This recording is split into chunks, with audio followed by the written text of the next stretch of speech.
Hello friends, ഒത്തിരി ഒത്തിരി സ്വപ്നങ്ങൾ സീരിയലിൻ്റെ ഇന്നത്തെ എപ്പിസോഡ് റിവ്യൂയിലേക്ക് എല്ലാ കൂട്ടുകാർക്കും സ്വാഗതം. അങ്ങനെ തന്നെ നമ്മുടെ ശ്രീയേട്ടനോട് വർഷ പറയുന്നുണ്ട്, ശ്രീയേട്ട ഭക്ഷണമൊക്കെ ഞാൻ ഇവിടെ എടുത്തു വെച്ചിട്ടുണ്ട്, ആരും ഇവിടെ ഉണ്ടാവില്ല, ഞങ്ങൾ ഡ്യൂട്ടിക്ക് പോവാണ്, കറക്റ്റ് ടൈമിൽ എടുത്ത് കഴിക്കണമെന്ന് പറയുന്നുണ്ട്. പക്ഷേ ഞാൻ ചെറിയ കുട്ടിയൊന്നുമല്ല, ഇപ്പം ഞാൻ നന്നായിട്ട് തന്നെ എൻ്റെ ഹെൽത്ത് നോക്കുന്നുണ്ട്, വർഷ പേടിക്കണ്ട, അതൊന്നും പറഞ്ഞാൽ പറ്റില്ല, എന്തായാലും മുഴുവനും ഭക്ഷണം കഴിക്കണം, പഴയ ശ്രീയേട്ടനാവണ്ടേ. മനസ്സുകൊണ്ട് ശ്രീ പറയുന്നുണ്ട്, എനിക്കിനി പഴയ ശ്രീ ആവണ്ട. എന്താ ശ്രീയേട്ടൻ ആലോചിക്കുന്നത്? ഇല്ല, ഒന്നുമില്ല, നിങ്ങളെന്നാൽ പോകാൻ നോക്കൂ, സൂക്ഷിച്ച് പോണേ, എന്നാൽ ശരി ശ്രീയേട്ടാന്ന് പറഞ്ഞിട്ട് വർഷ പോകുന്നു. അതിനുശേഷം തന്നെ വീണ്ടും ശിവ മാത്രമേ ഉണ്ടായിരുന്നുള്ളൂ. ആ സമയത്ത് കുറച്ച് പോലീസ് വരുന്നുണ്ട് കേട്ടോ. എന്താണെന്ന് വെച്ചിട്ടുണ്ടെങ്കിൽ, ഇവിടെ അഞ്ജു പറഞ്ഞ പെൺകുട്ടി താമസിക്കുന്നുണ്ടോ, നിങ്ങളാണോ അഞ്ജു എന്ന് ചോദിക്കുമ്പോഴത്തേനും ഞാനല്ല, എൻ്റെ ഫ്രണ്ടാണ് അഞ്ജു എന്ന് അവളെങ്ങും വിളിക്കുമെന്ന് പറയുന്നു. അങ്ങനെ അഞ്ജുവിനെ വിളിക്കുന്നുണ്ട്. ആ സമയത്ത് എന്താ സാറെന്ന് ചോദിക്കുന്നുണ്ട്. നിങ്ങളുടെ ഭർത്താവല്ലേ രാഹുൽ എന്ന് പറയുന്നു. അതെ, അവൻ ഒരുപാട് ആൾക്കാർക്ക് പൈസ കൊടുത്തിട്ട് വിസ തട്ടിപ്പ് കേസിൽ ഇപ്പോൾ ആകെ പ്രശ്നമായി കിടക്കുകയാണ്, അവനോട് എത്രയും പെട്ടെന്ന് സ്റ്റേഷനിലേക്ക് വരാനായിട്ട് പറയണമെന്ന് പറയുന്നുണ്ട്. അവനിവിടെ ഉണ്ടോ? അവനിവിടെ ഇല്ല, എവിടെയൊക്കെയാണ് പോയിരിക്കണേ അതൊന്നും എനിക്ക് അറിയില്ല സാർ എന്ന് പറയുന്നു. ഇപ്പം നിങ്ങൾ പറഞ്ഞത് ഞാൻ വിശ്വസിക്കുന്നു, പെട്ടെന്ന് തന്നെ അവനോട് സ്റ്റേഷനിലേക്ക് ഹാജരാവാൻ പറയണമെന്ന് പറയുന്നുണ്ട് കേട്ടോ.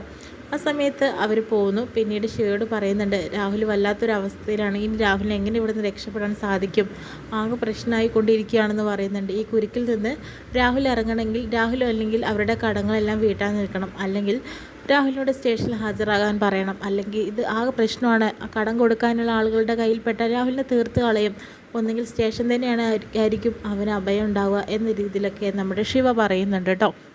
പിന്നീടാണെങ്കിൽ രാഹുലാണെങ്കിൽ അഞ്ജുവിനെ വിളിക്കാൻ വേണ്ടിയിട്ട് വഴിയേറത്തൊരു ഒരാൾ നിൽക്കുന്നുണ്ടായിരുന്നു. അവൻ്റെ ഫോണിൽ നിന്ന് വിളിക്കുന്നുണ്ട്. അഞ്ജു, ഇത് ഞാനാ, രാഹുലാണ്, പിന്നെ ഈ ഫോണിലേക്ക് ഇനി തിരിച്ച് വിളിക്കരുത്, ഞാൻ എൻ്റെ ഫോൺ യൂസ് ചെയ്യാത്തതാണ്, അവരൊരു ട്രേസ് ചെയ്യും എൻ്റെ ഫോൺ എന്ന രീതിയിൽ പറയുന്നു. അതിനുശേഷം തന്നെ രാഹുൽ എന്തൊക്കെ പ്രശ്നങ്ങൾ നടക്കുന്നത് എല്ലാം നമുക്ക് വിശദകരമായി പറയാം, ഇന്ന് വൈകുന്നേരം ഞാൻ വീട്ടിലേക്ക് വരുമെന്ന് പറയുന്നുണ്ട് കേട്ടോ. എന്നാൽ ശരി, ഞാൻ വെക്കട്ടെ എന്ന് പറയുന്നുണ്ട്. ഈ നമ്പറിലേക്ക് ഞാൻ തിരിച്ച് വിളിക്കരുതേ. അങ്ങനെ ആ ചേട്ടന് ഫോണും കൊടുത്ത് രാഹുലും അടങ്ങുന്നു കേട്ടോ. പിന്നീട് നമ്മുടെ വർഷയും അതുപോലെ തന്നെ നമ്മുടെ ശിവയാണ് കാണിക്കുന്നത് കേട്ടോ. രാഹുൽ ചേട്ടൻ്റെ കാര്യം വലിയ കഷ്ടത്തിലാണ്, അഞ്ജുവിൻ്റെ കാര്യം പറയണോ? പിന്നെ നമുക്ക് എന്തെങ്കിലും ചെയ്യാൻ സാധിക്കുമോ ശിവ? ഞാൻ അഞ്ജുവിനോട് പറയാത്തതാണ്, ഞാൻ രഹസ്യമായി തന്നെ എല്ലാം അന്വേഷിക്കുന്നുണ്ട്, പക്ഷേ രാഹുലിനെ എല്ലാവരും കൂടി കുടുക്കിയിരിക്കുകയാണ്, എല്ലാ കളികളും അവരറിഞ്ഞുകൊണ്ട് രാഹുലിനെ പെടുത്തിയിരിക്കുകയാണെന്ന് പറയുന്നു. ഇതിൻ്റെ ബന്ധങ്ങൾ വെച്ചിട്ട് തന്നെ അത് തെളിയിക്കാൻ ഒരു മാർഗ്ഗമല്ലേ, ഞാൻ നോക്കട്ടെ, എല്ലാ വഴിയിലൂടെയും ഞാൻ അന്വേഷിക്കുന്നുണ്ട്, നമുക്ക് എന്തെങ്കിലും ഒരു കച്ചിത്തുരുമ്പ് കാണാതിരിക്കില്ലല്ലോ. പിന്നീടാണെങ്കിലോ രാഹുലിനെ കാത്തുകൊണ്ട് നമ്മുടെ അഞ്ജു നോക്കി നിൽക്കുകയാണ് കേട്ടോ. ആ സമയത്ത് ശിവ വരുന്നുണ്ട്. നീ ഇങ്ങനെ ആലോചിച്ചുകൊണ്ട് നിൽക്കുന്നത്, അകത്തേക്ക് വാ. ഇല്ല, രാഹുൽ വരാമെന്ന് പറഞ്ഞിട്ടുണ്ട്. അതാണ് നിൻ്റെ മുഖത്ത് ഇത്ര പുഞ്ചിരി, എന്നാലേ അകത്ത് വന്നിട്ട് ആലോചിച്ചിട്ടിരുന്നാൽ മതിയെന്ന് പറഞ്ഞിട്ട് നിർബന്ധിച്ചിട്ട് ശിവ അകത്തേക്ക് അഞ്ജുവിനെ കൂട്ടിക്കൊണ്ടു പോകുന്നു. അപ്പോൾ തന്നെ അവിടെ ഒരു പ്രശ്നം നടക്കാനായിട്ട് പോകുന്നുണ്ട്. എന്നും വരുന്നത് പോലെ രാഹുൽ ഒരു പർദ്ദയൊക്കെ ഇട്ടിട്ട് വരുന്നുണ്ട്, പക്ഷെ മുഖം മറച്ചിട്ടില്ല കേട്ടോ. ആ സമയത്ത് കുറേ ആളുകൾ വന്നിട്ട് കാറിൽ രാഹുലിനെ വലിച്ചു കയറ്റി പോകുന്നുണ്ട്. പക്ഷെ ശിവ അഞ്ജുവിനെയും കൊണ്ട് ഉള്ളിലേക്ക് പോയത് കാരണം ആ സമയത്ത് അവൾക്കിത് കാണാൻ സാധിച്ചില്ല, അല്ലെങ്കിൽ അവൾക്കത് അറിയാമായിരുന്നു രാഹുലിനെ ആരോ പിടിച്ചു കൊണ്ടുപോയിരിക്കുകയാണെന്ന്. പെട്ടെന്ന് തന്നെ വീണ്ടും നീ ഇവിടെ ഇരിക്കേ, ഒരു അരമണിക്കൂറിൻ്റെ പണിയുണ്ട്, അത് കഴിഞ്ഞിട്ട് ഞാൻ നിൻ്റെ അടുത്തേക്ക് വരാമെന്ന് ശിവ പറഞ്ഞ് പോകുന്നു കേട്ടോ. പിന്നീടാണെങ്കിലോ അതേ ഒരു വേഷത്തിൽ, അതായത് പർദ്ദയിട്ട വേഷത്തിൽ നമ്മുടെ ആച്ചക്കുട്ടിയുടെ അച്ഛൻ വരുന്നുണ്ട് കേട്ടോ.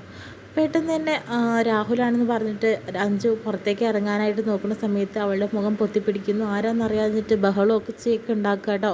പെട്ടെന്ന് ശിവയും വർഷയും ഓടിക്കൊണ്ട് വരുന്നു. നിങ്ങൾ ആരാണെന്നൊക്കെ ചോദിക്കുന്നു. പക്ഷേ വർഷയ്ക്ക് ആളെ മനസ്സിലായി, ഇത് ആർച്ചമോളുടെ അച്ഛനാണെന്ന് പറയുന്നു. നിങ്ങൾ എന്ത് ഇവിടെ, കാരണം എന്താണ്, നിങ്ങൾ ജയിലായിരുന്നില്ലേ, നിങ്ങൾ പരോളിന് ഇറങ്ങിയതായിരുന്നു, നിങ്ങളുടെ ശിക്ഷയുടെ കാലാവധി കഴിഞ്ഞോ എന്നൊക്കെ ചോദ്യങ്ങളായിട്ടോ. പക്ഷേ ഇയാൾക്കാണെങ്കിലും ഒന്നും പറയാം. ഞാനൊന്ന് പറയട്ടെ, ഞാൻ എൻ്റെ ആർച്ചമോളെ കാണാനായിട്ട് വന്നതാണ്, മോൾ എവിടെ, പിന്നെ നിങ്ങൾ എങ്ങനെ ഇവിടെ എത്തിയെന്ന് പറയുമെന്ന് പറയുമ്പോൾ ഞാൻ ജയിലിൽ ചാടിയതാണെന്ന് പറയുമ്പോഴത്തേനും നിങ്ങൾ എന്ത് പണിയാണ് കാണിച്ചതെന്ന് ശിവ ദേഷ്യപ്പെടുന്നുണ്ട് കേട്ടോ. പോലീസിനെ വിളിക്കട്ടെ എന്ന് പറയുന്നു. പോലീസിലൊന്ന് വിളിക്കല്ലേ, എൻ്റെ മോളെയും കൊണ്ട് ഇവിടുന്ന് നാട് വിടാനാണ് ഞാൻ തീരുമാനിച്ചിരിക്കുന്നത്, എൻ്റെ മോളെ ഇങ്ങോട്ട് തന്നിട്ടുണ്ടെങ്കിൽ ഞങ്ങൾ എങ്ങോട്ടെങ്കിലും പോയി ജീവിച്ചോളാം. ആ സമയത്ത് നമ്മുടെ വർഷ പറയുന്നുണ്ട്, മോൾ എൻ്റെ കയ്യിലില്ല, നിങ്ങൾ എന്നെ ഏൽപ്പിച്ചു, പക്ഷേ അവളുടെ അമ്മമ്മയുടെ കയ്യിലാണ്, ആ യശോദയുടെ കയ്യിലോ, അവളൊരു ദുഷ്ടയായ സ്ത്രീയാണ്, എൻ്റെ മോൾ എന്തിനാ അവർ കൈക്കലാക്കിയതെന്നറിയോ, എൻ്റെ അച്ഛന് കുറേ സ്വത്തുണ്ടായിരുന്നു, അതെല്ലാം എൻ്റെ മോളുടെ പേരിക്കാണ് എഴുതി വെച്ചത്, അത് കിട്ടാൻ വേണ്ടിയിട്ടാണ്, അവളുടെ സ്വഭാവം അത്ര നല്ലതൊന്നല്ല എന്ന് പറയുന്നുണ്ട്. അപ്പോഴത്തേനും വർഷ പറയുന്നുണ്ട്, വേറെ നിവർത്തിയില്ലായിരുന്നു, കോടതിയിൽ നിന്നുള്ള ഓർഡറായിരുന്നു. അത് നിറവേറ്റാതെ ഞങ്ങൾക്ക് നിവർത്തിയില്ലായിരുന്നു. ഞങ്ങൾ കോടതി ശ്രമിച്ചതാണ്. മോള് പോയപ്പോൾ മുതൽ ഈ വീട് മൂകതയിൽ മുങ്ങിപ്പോയിരിക്കുകയാണെന്നൊക്കെ ശിവ പറയുന്നുണ്ട്. അതിനുശേഷം തന്നെ പിന്നെ ഞാനൊരു കാര്യം ചോദിക്കട്ടെ, മോളുടെ അമ്മയെ നിങ്ങൾ എന്തിനാ ഇങ്ങനെ കൊന്നു കളഞ്ഞത്? എൻ്റെ കയ്യിൽ നിന്ന് ഒരു കയ്യബദ്ധം സംഭവിച്ചതാണ്. ഒരിക്കൽ ടെറസിൽ നിൽക്കുന്ന എൻ്റെ മോളെ കാണാൻ വേണ്ടിയിട്ട് എൻ്റെ ഭാര്യ അങ്ങോട്ട് ചെന്നു. അപ്പോൾ അവൾ കളിക്കുക കണ്ടപ്പോഴത്തേനും അവിടുന്ന് വീഴും പറഞ്ഞിട്ട് അവളെ തല്ലിയത് സഹിക്കാൻ വയ്യാതെ ഞാനെന്ത് ചെയ്തു, അവളൊന്ന് തള്ളിയതാണ്. പക്ഷേ അവൾ അങ്ങ് വീണു പോയി. അപ്പോഴാണ് ഇങ്ങനെ സംഭവിച്ചത്. എൻ്റെ കയ്യിൽ നിന്ന് പറ്റിയ കയ്യബദ്ധം തന്നെയാണ് എൻ്റെ ഭാര്യയും എൻ്റെ മകളിപ്പോൾ എൻ്റെ കയ്യിൽ തന്നെ ഇല്ലാതെ ഇരിക്കാനുള്ള കാരണം എന്ന് പറയുന്നു. എൻ്റെ മോളെ ഒന്ന് കാണട്ടെ, അവിടെ പോയിട്ടുണ്ടെങ്കിൽ ആ സ്ത്രീ എൻ്റെ മോളെ കാണാൻ സമ്മതിക്കില്ല. എന്നാലും എൻ്റെ മോളെ കണ്ടിട്ടേ ഞാൻ പോവുള്ളൂ. അങ്ങനെ പോകാൻ നിൽക്കുമ്പോഴത്തേനും വേറെ പോലീസുകാർ വന്നിട്ട് അയാളെ വീണ്ടും അറസ്റ്റ് ചെയ്ത് കൊണ്ടുപോകുന്നു കേട്ടോ.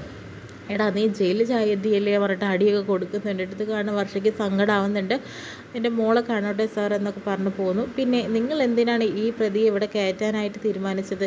സാർ ഞങ്ങളൊന്നും അറിഞ്ഞിട്ടില്ല, പക്ഷേ അയാളുടെ മോളെ കാണാൻ വേണ്ടിയിട്ടാണ്. നിങ്ങളെ വലിയ കുറ്റമാണ് ചെയ്തിരിക്കുന്നത്, പക്ഷേ ഞാൻ വെറുതെ നിങ്ങളെ വിടുകയാണെന്ന രീതിയിലൊക്കെ അയാൾ പറയുന്നുണ്ട് കേട്ടോ. ഇങ്ങനെ ഒരു പ്രതിയെ ഇവിടെ കയറ്റി താമസിക്കാൻ തീരുമാനിച്ചിട്ടുണ്ടെങ്കിൽ അത് പ്രശ്നമാണ്. അതുകൊണ്ട് തന്നെ ഇനിയും ഇമാതിരി പണിക്ക് പോകരുത്, മര്യാദയ്ക്ക് തന്നാൽ നിങ്ങൾക്ക് ജീവിച്ചു പോകാം എന്ന രീതിയിൽ അയാൾ പറഞ്ഞു പോകുന്നു. പിന്നീടാണെങ്കിലോ നമ്മുടെ വർഷം ഇതെല്ലാം ചിന്തിച്ചുകൊണ്ടിരിക്കുകയാണ് കേട്ടോ. വല്ലാത്ത വിഷമമായി പോയി. കാരണം തൻ്റെ മകളെ ഒന്ന് കാണാൻ വേണ്ടി കാത്തിരുന്നപ്പോൾ അത് കാണിച്ചു കൊടുക്കാൻ പോലും എനിക്ക് സാധിച്ചില്ലല്ലോ എന്ന് പറഞ്ഞിട്ട് അങ്ങനെ ശിവയും മഞ്ജും കൂടി നമ്മുടെ വർഷയെ ആശ്വസിപ്പിക്കുന്നുണ്ട്. നീ വിഷമിക്കേണ്ട വർഷ, എല്ലാം തന്നെ മറന്നു കളാ. ഇപ്പം നടന്നതൊന്നും ഓർക്കണ്ട. നമ്മൾ എന്ത് ചെയ്യാനാണ്? നമുക്ക് ചെയ്യാൻ പറ്റുന്നതൊക്കെ നമ്മളും ചെയ്യുന്നില്ലേ, നീ ടെൻഷൻ അടിക്കേണ്ട എന്ന് പറയുന്നു. അപ്പോൾ പുറത്തുനിന്നൊരു സൗണ്ട് കേൾക്കുന്നുണ്ട്. വല്ല പിച്ചക്കാരോ വേറെ ആരെങ്കിലുമൊക്കെ ആയിരിക്കും, താൻ പോകണ്ട. ഇനിയിപ്പോൾ എന്താ? അതല്ല, എന്തൊരു സൗണ്ട് ഉണ്ട്, നമുക്ക് പോയി നോക്കാമല്ലോ എന്ന് പറഞ്ഞിട്ട് അഞ്ച് പുറത്തിറങ്ങിയിട്ട് വരുന്നു കേട്ടോ. ആ സമയത്ത് പെട്ടെന്ന് നമ്മൾ കാണുന്നത് നമ്മൾ പ്രതീക്ഷിച്ചതുപോലെ അബിയുടെ എൻട്രി ഉണ്ടാവുമെന്ന് പറഞ്ഞില്ലേ, അതുപോലെ അബി വരുന്നുണ്ട് കേട്ടോ. അങ്ങനെ അബി പുതിയൊരു രീതിയിലാണ് കേട്ടോ. കാരണം വളരെയധികം ഹാപ്പി ആയിട്ടാണ് അബിയെ നമ്മൾ കാണുന്നത് എന്ന് പറയുമ്പോൾ ബാക്കി എല്ലാവരും കൂടി ഓടി വരുന്നു. പെട്ടെന്ന് തിരിയുന്നു കേട്ടോ. അബി ക്യൂട്ടായിട്ടുള്ളൊരു പെൺകുട്ടി, നല്ല ഭംഗിയുണ്ടായിരുന്നു കേട്ടോ അബിയെ ഈ സമയത്ത് കാണാനായിട്ട്. അങ്ങനെ അബി ബാഗും എല്ലാം ആയിട്ടാണ് വരുന്നത്. ഒന്നിങ്ങ് മാറിക്കേ, ഞാൻ അകത്തേക്ക് കയറിപ്പോട്ടെ. നിങ്ങളൊക്കെ ഉറങ്ങിയെന്നാണ് ഞാൻ വിചാരിച്ചത്, ഉറങ്ങിയിട്ടില്ലല്ലേ? എന്തായാലും അബി നീ എന്താ ഈ പണി കാണിച്ചത്, അതൊക്കെ പിന്നെ പറയാം എന്ന് പറഞ്ഞ് അകത്തേക്ക് പോകുന്നു. ഞങ്ങൾക്ക് നിങ്ങളോട് സംസാരിക്കണം. നീ ഫോൺ ഓഫാക്കി വെച്ച് നീ എങ്ങോട്ടാടി പോയിട്ടുണ്ടായിരുന്നത്? ഞങ്ങളെന്ന് വിളിച്ചറിയിക്കാനുള്ള സാമാന്യ മനസ്സ് പോലും അബിക്ക് കാണിച്ചില്ലല്ലോ.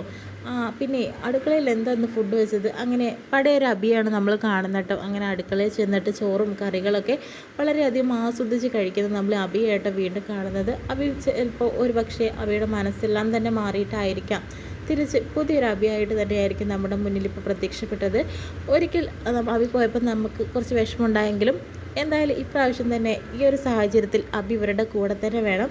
എന്നാലാണ് അവരുടെ കാര്യങ്ങളെല്ലാം തന്നെ നടക്കുകയുള്ളൂ. ഇപ്പോൾ ഒരുപാട് പ്രശ്നത്തിന് നടുക്കാണ് ഇപ്പോൾ ശിവയും മഞ്ജും അതുപോലെ തന്നെ വർഷയും. ഇതിനെല്ലാം തന്നെ ഒരു സൊല്യൂഷൻ എന്ന രീതിയിൽ തന്നെയായിട്ട് നമ്മുടെ അബിയുടെ എൻട്രി. ഇനി എന്തായാലും കഥ അടിപൊളിയായിരിക്കും മുന്നോട്ട് പോവുക. ഇത്രയും കാണിച്ചുകൊണ്ട് ഇന്നത്തെ എപ്പിസോഡ് വിശേഷം കഴിയുന്നത്.